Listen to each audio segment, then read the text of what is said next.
India will not be buying oil from Russia. And, they've already de-escalated, and they've more or less stopped. They're pulling back. They bought about 38% of the oil, and they won't be doing it anymore. Well, India is not going to be buying Russian oil anymore. And Hungary is sort of stuck because they have one pipeline that's been there for years and years and years, and they're inland. They don't have sea. They don't have sea. And I spoke with the very great leader of Hungary, and they are, it's very hard for them to get oil. I understand it. Hungary's in a very interesting position because they can't have ports. They're surrounded by land. So we'll see what happens there. But India will not be buying oil from Russia. And, they've already de-escalated, and they've more or less stopped. They're pulling back. They bought about 38% of the oil, and they won't be doing it anymore. Mr. President, thank you so much. Thank you. In light of China's export curbs on rare earths, do you view India as a reliable partner going forward? And are you planning to meet Prime Minister Modi in Malaysia? Are you open to talks? Yeah, sure. He's a friend of mine. We have a great relationship. He just said that 2 days ago, as you know. We have a great relationship. No, we were not happy with him buying oil from Russia, because that lets Russia continue on with this ridiculous war where they've lost 1.5 million people, by the way. Russia's lost 1.5 million people, soldiers mostly. This is a war that should have never started, but it's a war that Russia should have won in the first week, and they're going into the 4th year. And I want to see it stop. So I was not happy that India was buying oil. And he assured me today that they will not be buying oil from Russia. That's a big stop.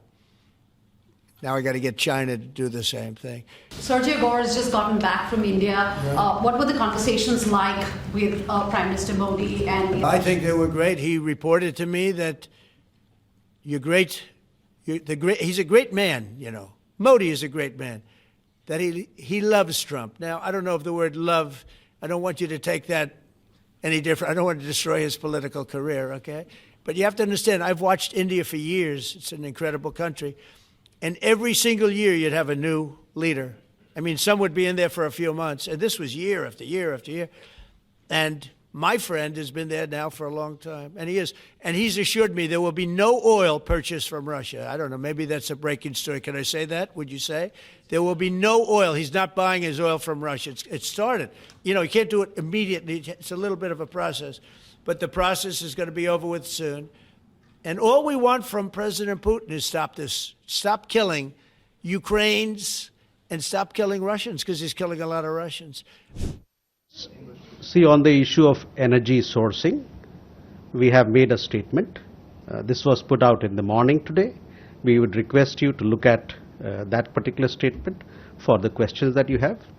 On the question of whether there was a conversation or a telephone call between Prime Minister Modi and President Trump, I am not aware of any conversation yesterday.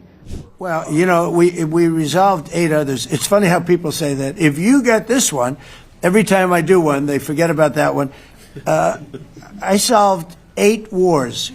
Go to Rwanda and the Congo, talk about India and Pakistan, look at Thailand, look at all of the wars that we solved.